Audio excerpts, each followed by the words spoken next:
So guys, ito pong bahay na to ay bagong gawa lamang. Ito sinimula nitong January 8, 2024 at natapos nitong March 20, 2024. At ito nga po, isa na namang matagumpay na kababayan nating OFW na nagtatrabaho sa bansang Saudi Arabia ang nakapagpagawa ng kanyang pangarap na bahay. So ito po ay napakaganda po ng design at nauuso nga po ang ganitong style. At ang kagandahan dito, meron pa po siyang mga ibang style sa loob at dito sa harap. Tulad po nung nakikita natin na to, meron po siyang awning windows at meron po siyang pinaka-canopy na hanggang sagad dito sa terrace.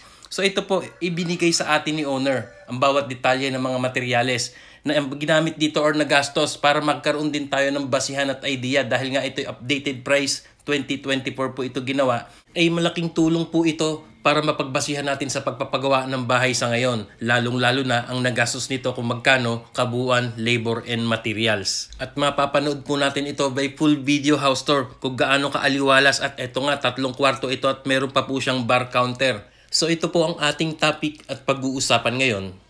Ang another OFW story of success ng pagpapagawa ng bahay ni Sir Joben from Barangay Balantakan, Lubao, Pampanga.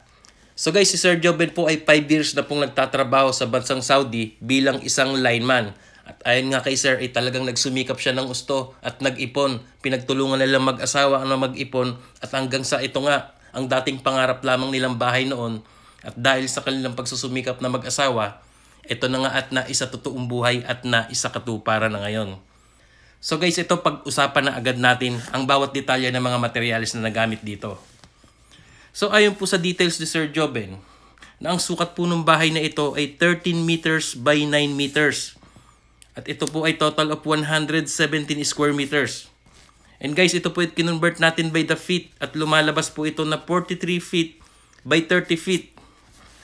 And then ito po ay meron 3 kwarto at meron po itong 2 CR. Meron din po itong kitchen and dining area at meron din siyang bar counter. Maluwang na sala at maaliwalas na terrace.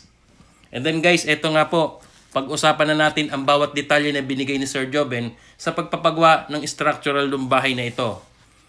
So ayon sa details ni Sir Joben, dito po sa mga hollow blocks, ay gumamit po siya dito ng puro number 5. Puro D5 pong hollow blocks ang ginamit niya dito at nakaubos siya dito ng 5,100 piraso. Ayan, kasama na po lahat dyan, pati septic tank. And then guys, sa mga simento naman po ay umubos siya dito ng 430 piraso. Ayan, sa lahat-lahat po yan. And then sa mga bakal naman po, ayon kay Sir Joben, ito po ay gumamit siya ng 12mm, 10mm at 9mm. So guys, sa 12mm po ay nakaubos siya ng 150 piraso. At sa kanilang lugar ay 190 pesos ang bawat isa. Dito po sa 10mm ay 190 piraso. And then dito naman sa kanilang lugar ay 133 pesos. And then sa 9mm naman ay 150 piraso ang nagamit. 75 pesos naman dito sa kanila sa Lubao, Pampanga. And then guys, sa mga buhangin naman, ayon kay Sir, ito po ay nakaubo siya dito ng 6 na elf. And then dito naman sa graba ay 5 elf.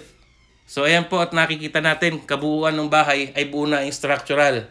And then as of now po is nagkakabit na po sila ng trusses ng bubong. At kung saan ito nga, binigyan din tayo ng detalye ni Sir Joben about dito sa kanilang pagpapagawa ng color roof and steel trusses. So ito po, pag-usapan na rin agad natin yan. So guys, ayon po sa details ni Sir Joben, dito po sa kanilang steel trusses ay gumamit po siya dito ng tubular. Ang sukat po ay 2x4.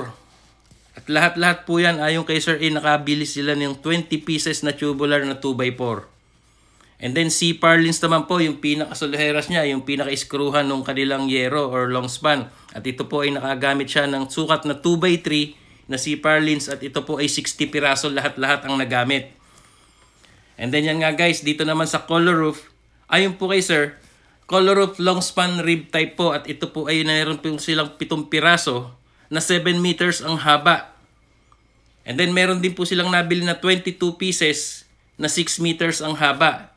And then guys, ayan po, nakita natin lahat-lahat kabuuan na po ang nagastos dito sa color roof, long span at kanila pong steel trusses kasama na po yung mga gutter na yan ay nagkakahalaga ng 95,000 pesos dito po sa kabuuan na itsura na po ng bahay na ito. And then guys, about naman po sa mga bintana or windows. Ayan po, meron po siyang awning windows, sliding windows. Lahat po yan, assorted design and sizes. 12 pieces po lahat ng bintana at ito po ayon kay sir ay nagkakahalaga ng 30,000 pesos. And then dito naman po sa mga pintuan. At ito po ay 7 piraso lahat. Paris na po yan, puro panel door po yan at ito po ay nagkakahalaga ng 22,000 pesos ayon po kay sir. And then guys, ito naman po sa mga tiles work ng buong bahay. At ito po ay 60 by 60 ang sukat. At ayon kay sir, ito po ay 27,000 pesos po ang nagastos. And then sa mga pintura, nakita po natin ay may mga pintura na. At ayon na po kay sir, dito po sa halaga ng mga materyales ay 12,000 pesos. So yun nga guys, ito po panoorin natin yung full video house tour na nakikita natin kung gaano nga ba kaaliwalas itong ganitong klaseng design na bahay at ganitong sukat na meron pong 3 kwarto at 2 CR. At ito po siyasatin nating mabuti at tingnan lalong-lalo na yung kanilang mga kusina na meron pong bar counter. At ito nga po, panoorin natin at siyasatin nating mabuti.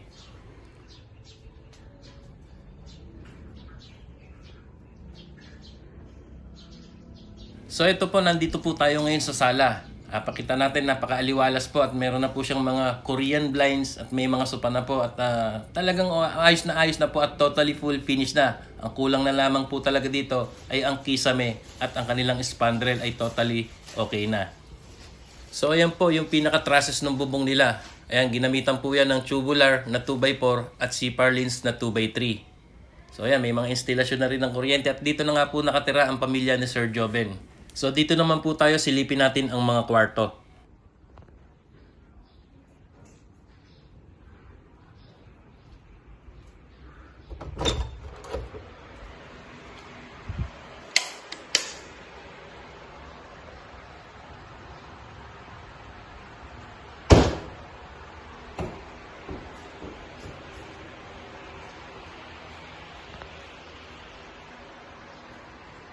So guys, bali ito po yung room 1. Ito po yung master's bedroom at built-in na po yung isang CR dito. Kung napapansin po natin, maaliwalas po at maganda po ang setup talaga.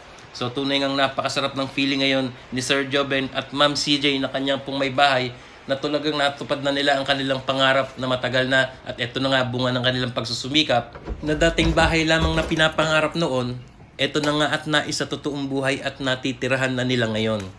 So guys, ito po yung second room.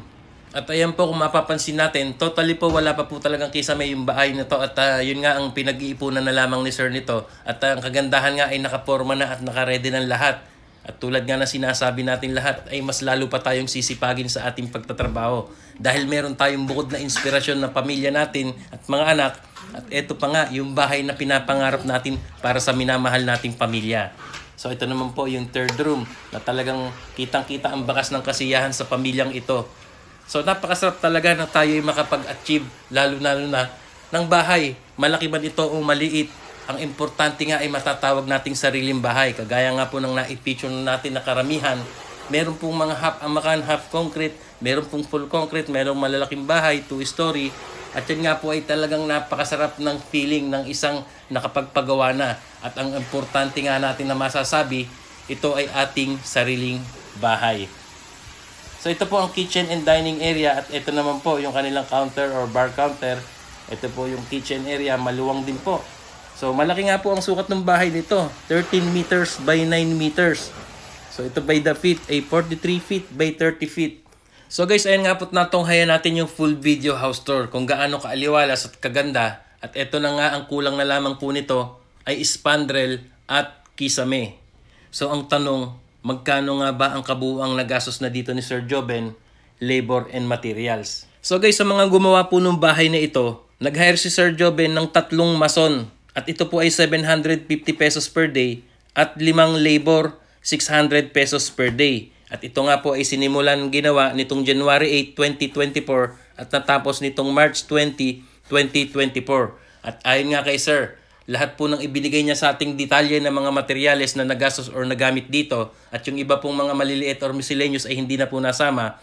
Pero sa kabuuang kwenta niya, lahat po ng ito sa ganitong sukat na 13 meters by 9 meters at ito po ay may 3 kwarto at 2 CR. Ito po, labor and materials, ang nagastos na si Sir ay nagkakahalaga ng 1,250,000 pesos.